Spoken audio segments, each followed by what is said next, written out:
Hi, I'm Peter Joseph, and welcome to 3 Questions. What do you propose? This thought exercise is intended as both an address to the average person concerned about global problems, along with those that are confused about or even in opposition to the Zeitgeist movement. I'm going to pose 3 basic questions here. If you disagree with the answers I provide, or perhaps even the premise of the questions themselves, I encourage you to respond with an alternative solution or a counterargument. If you choose to do this, just make sure that you've reviewed the sources listed and keep focus. Again, this is about the 3 questions only. Now, before I begin, the term market economy will be used here throughout. And since people are quick to kind of get lost semantically about what capitalism or a free market supposedly is or isn't, I'm going to define my context now, hopefully bypassing any semantic confusion. When I use the term market economy, I am simply referring to the core attributes shared by every major market system variation in the world today. And only 3 basic characteristics are needed here. The first is labor for income. Obviously, the whole global economy is based on employment. This is how people gain money to survive and spend back into the system, keeping it going. The second is that all resources, goods, and services retain property value transferred by means of monetary exchange. Obvious enough. Everything is bought and sold through the use of money, mediated by the market itself. And third, the overall incentive strategy is based upon competition for demand, whether person to person or institution to institution, all oriented around the interest to A, save money on production, and B, maximize profits upon final sales. Again, this is the most basic gaming logic present in the market. That's it. Very simple, and again, these characteristics are universal to all economies functioning in the world today. So on to question 1. Given the market economy requires consumption in order to maintain demand for human employment and further economic growth is needed, is there a structural incentive to reduce resource use, biodiversity loss, the global pollution footprint, and hence assist the ever-increasing need for improved ecological sustainability in the world today? The most basic mechanism of the market is the movement of money. And like the gas pedal on a car, if monetary circulation slows, it means demand and turnover slows, and the average effect is a loss of jobs, loss of income, and a loss of economic growth. Therefore, consumption is the fuel of the market system, and the more we consume, the better the health of the overall economy. Yet this necessity for constant cyclical consumption is in complete contradiction to what is needed for basic long-term species survival. Wouldn't it seem responsible to conclude that the goal of any viable economy is not only to meet the needs of the population, but to do so in the most strategic, efficient, and conservative manner possible? Yet the market incentivizes the exact opposite behavior due to this need for constant turnover. In fact, the entire basis of the market can be summarized in one paradox. The market justifies its existence by the recognition of scarcity, but due to its structural mechanics, actually promotes and rewards infinite consumption. If this confuses you, it might be because this contradiction remained rather hidden in the past. 200 years ago, our technical means were primitive, and the idea of being able to produce as rapidly as we do now, accessing major resources virtually at will, was a pipe dream. We simply didn't have the technological efficiency back then. For example, 300 years ago, a shoemaker could produce maybe a few pairs of high-quality shoes a day. Today, a common automated shoe factory can produce a pair every 30 seconds, or about 4,000 a day.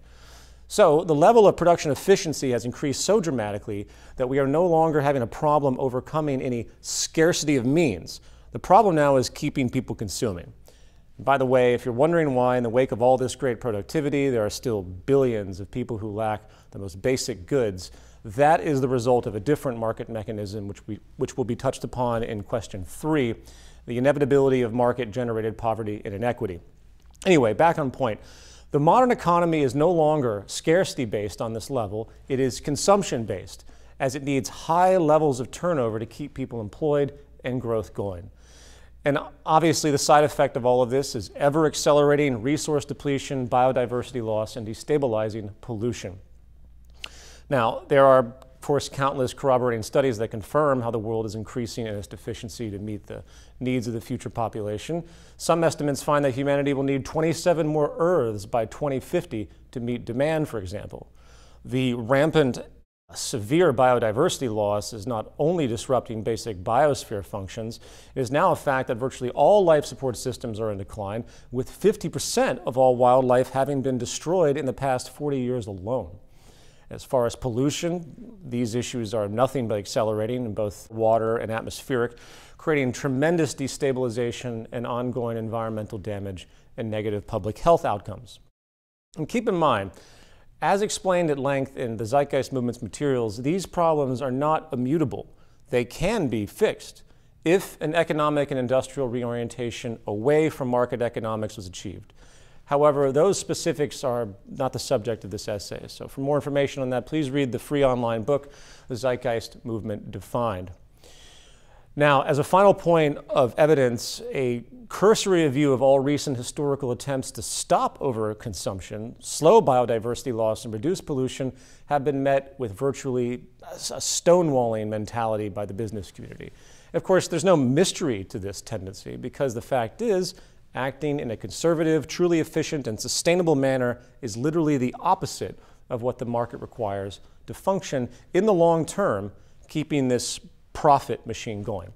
For example, America's Environmental Protection Agency has constantly been attacked by interests worried about a loss of income and growth. Just last month, the Wall Street Journal ran the headline, "The EPA's latest threat to economic growth," attacking the EPA for its interest to improve air quality standards. And they're right. If the EPA does push forward, many jobs and billions of dollars will be lost.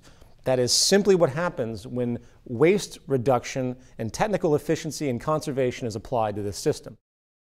If you need a more visceral example, look at what the developing nations are doing as they struggle to gain economic growth and raise their standard of living. It's all being done at the expense of the environment.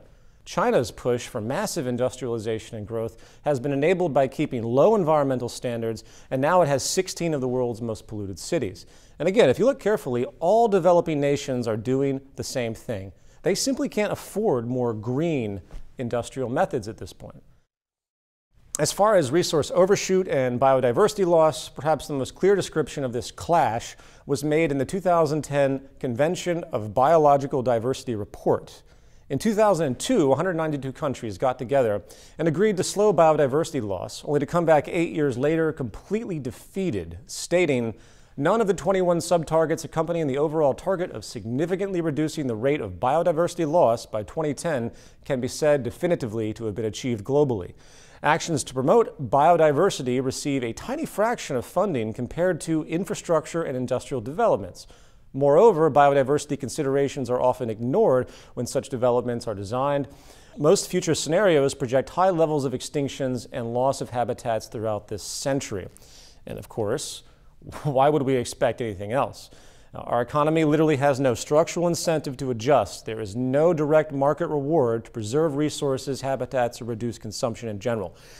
All it knows is that people need to keep buying stuff, and the more they buy, the better everything is supposed to be. So back to the question I ask again. Given the market economy requires consumption in order to maintain demand for human employment and further economic growth is needed, is there a structural incentive to reduce resource use, biodiversity loss, the global pollution footprint, and hence assist the ever-increasing need for improved ecological sustainability in the world today? The answer is no. There is only the external incentive, meaning the frustrated outcry of concerned citizens demanding for this or that change, which in truth simply won't do anything in the long run. Why?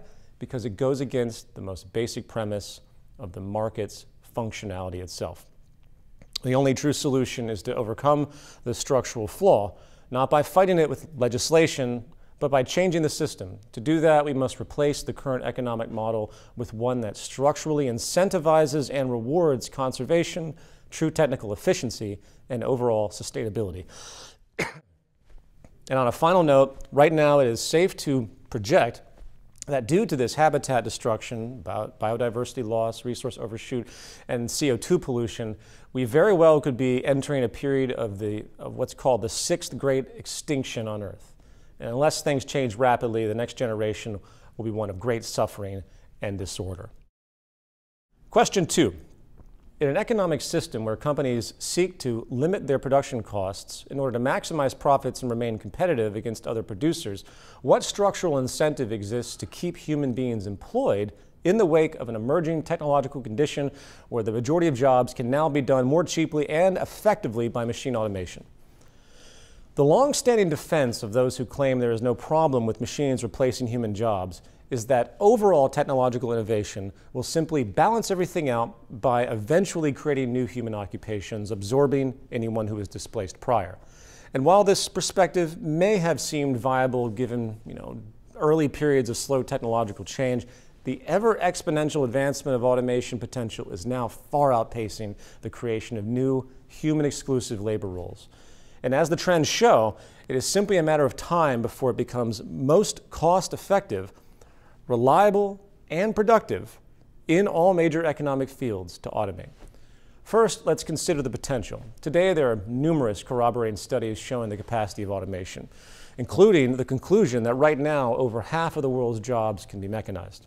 Second, we need to consider A, the trends of employment shifts by industry, B, the staggering rise in productivity related, and C, how automation costs are undercutting human labor costs. I'll be using the United States as a statistical base, a proxy, if you will, for if it applies to the U.S., given its advanced technological state, then it applies to the rest of the world in the context of trends and potential. Sector shifts. There are three core economic sectors: agriculture, industrial, and service. In 1870, about 75% of Americans worked in agriculture, while today it's about 2%. Why? Well, there certainly hasn't been a loss of agricultural demand, right? And while food imports in the U.S. have grown to about 17%, that obviously doesn't balance the near 98% drop in its related employment sector since 1870. And neither do increases in textile, fabric imports, or the like. This drop is almost entirely a result of machine automation. Where did the jobs go? The industrial sector and the service sector. U.S. industrial labor reached its peak around 1950, dropping from almost 40% to about 20%. Why? Well, the common assumption is that globalization and labor outsourcing and manufacturing is the cause. And while there may be short-term and regional relevance to this, on the global scale, in the long term, it is completely irrelevant, as virtually all nations, especially the developed nations, are experiencing the exact same trends. The reason, hence, is the same as with agriculture: technological application displacing human labor. Now we come to the service sector. Today, over 80% of jobs exist here. It's been the safe zone, given this kind of work is less physical and more about mental focus and thought. It's more versatile and difficult. And up until the late 20th century, the idea of thinking machines and advanced machines that could replace these variant labor roles was pretty much deemed science fiction. Yet, this sector is now quickly being threatened due to the exponential advancement in programmable intelligence and robotics. Bank machines, automated phone systems, point-of-sale kiosks, processing programs for general software, restaurant automation, automated transport, of course. If you can think of it, someone is working to automate it. And just like agriculture and the industrial sector, the use of automation is also ensuring A, higher productivity, and B, lower costs for the businesses. Trend statistics prove this without a doubt. A, productivity. Human employment is now actually inverse to productivity in most cases, meaning that in all instances of automation, it not only removes jobs, it actually increases output efficiency. Here is a classic chart example from manufacturing. The blue line is the increase in production, and the red line is human employment. It's a staggering diversion. B, as far as cost reduction, what needs to be understood is that all technological innovation is now becoming what's called information-based. Whether it is literally the digital programming, such as a program running a machine, or the very process of creation of the physical machine itself. And what is the developmental trend of information-based technology in the 21st century? Exponential. And this is not only relating to the advancement of technology itself, making things smaller, stronger, and more powerful, it also reduces resource needs, and the cost of emerging technology invariably becomes cheaper. As a classic example, this is why the chip in a common cell phone is thousands of times more powerful and thousands of times less expensive than the supercomputer of the 1970s. Hence, it is simply a matter of time before a great many of currently out-of-reach automation tools, such as thinking, cybernetic robotics, can perform virtually any basic human role and become so affordable that not to automate becomes a detrimental business decision. And by the way, if you're one of those techno-capitalist apologists that says this price decrease in cost will simply make consumer goods that much cheaper as well, and therefore compensate for the loss of income generated by the use of automation, you're overlooking one critical function of the market system. The market needs scarcity to function.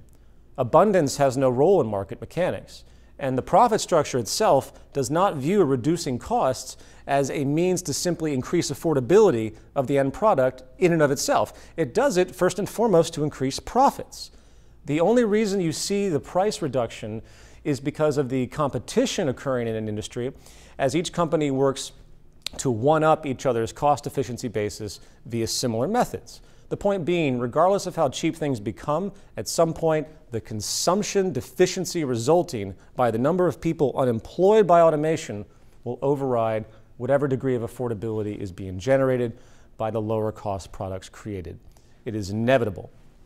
And keep in mind, and this is really critical, all it takes is 20 to 30% human employment to completely destabilize society into disorder and outrage. That's it. So the question isn't, will we automate everything? The real question is, at what point will the cost efficiency of applied automation produce just enough unemployment to cause social destabilization and a debilitating loss of economic growth? So I ask again, in an economic system where companies seek to limit their production costs in order to both maximize profits and remain competitive against other producers, what structural incentive exists to keep human beings employed in the wake of an emerging technological condition where the majority of jobs can now be done more cheaply and effectively by machine automation? The answer is that there isn't such an incentive, at least not structurally. Some kind of general incentive may exist given the common sense awareness that people do need jobs for the market economy to function, but that recognition implies that employers would bypass such cost savings and efficiency and safety increasing technology just to give people jobs. The reality is that if a business has the choice between a human and the machine is more productive and affordable, they will choose the machine as per market logic every time. If they didn't, they would lose a competitive edge, as one of their more ruthless competitors certainly will make that move. Therefore, the only true, logical, and responsible solution in this scenario is to remove the labor for income system itself, hence removing the market and evolving to a new kind of economic interaction. Question 3. In an economic system which inherently generates class stratification and overall inequity, how can the effects of structural violence, a phenomenon noted by public health researchers to kill well over 18 million a year, generating a vast range of systemic detriments such as behavioral, emotional, and physical disorders, be minimized or even removed as an effect?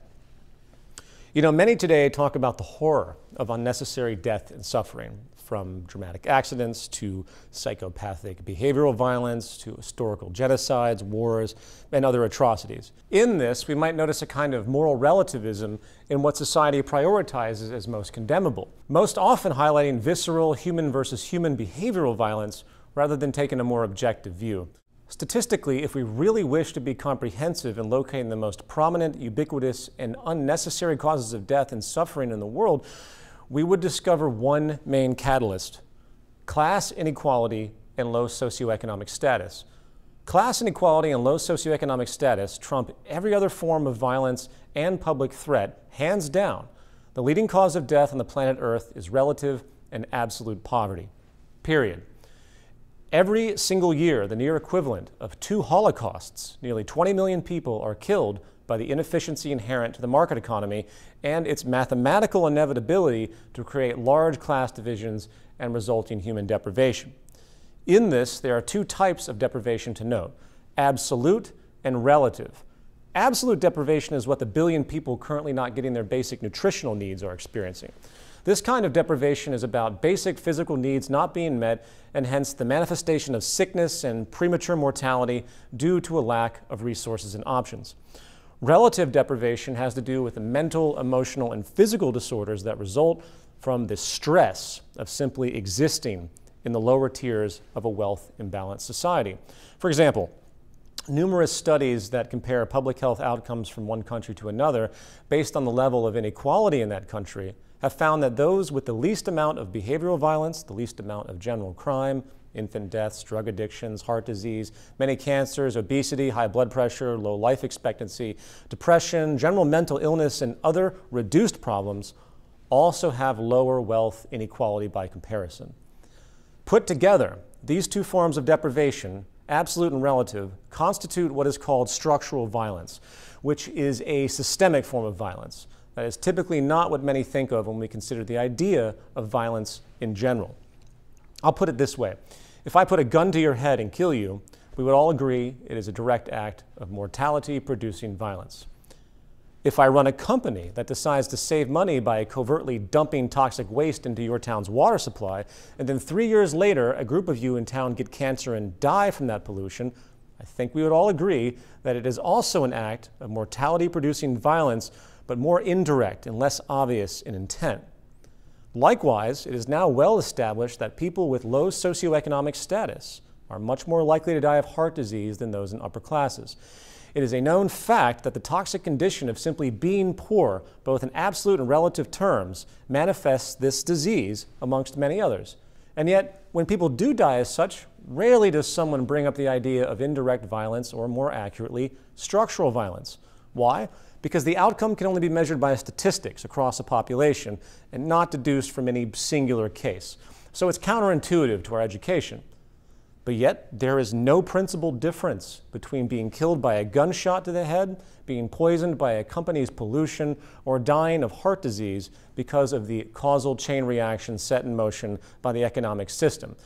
A system that artificially generates economic inequality and poverty, invariably forcing some people to exist in the toxic condition of low socioeconomic status. Now you'll notice I said the word artificial, because this poverty is not inevitable or some immutable natural law of human society, just as shooting you with a gun is not inevitable and just as polluting your water supply is not inevitable.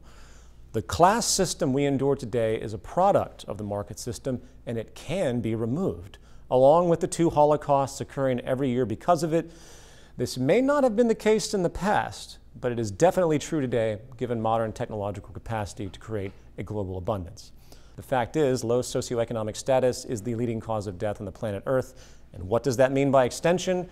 If economic inequality and inevitable poverty is technically unnecessary and merely a structural outcome of the market economy itself, then it means the market is the leading cause of death on the planet today. So back to the question.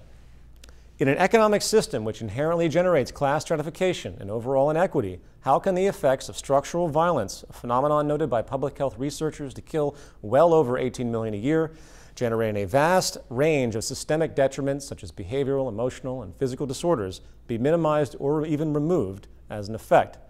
The answer, of course, is it can't be removed. It's a built-in system effect. And the longer we have the market, the more Holocausts will occur. And we will see 3 and 4 Holocausts a year as time moves forward, given the extreme rise in economic inequity. And this statistic shows no sign of slowing. As far as being minimized, yes, I guess some kind of wealth reallocation could emerge, but the effect would be minimal, as it still does little to address the true structural source of the problem. It would be just a patch. Not to mention the odds of that occurring at all is deeply improbable, as any such direct action would inherently be a violation of the very nature of free market theory, right? Which assumes that market action itself is self-regulating, and any type of state imposition is wrong.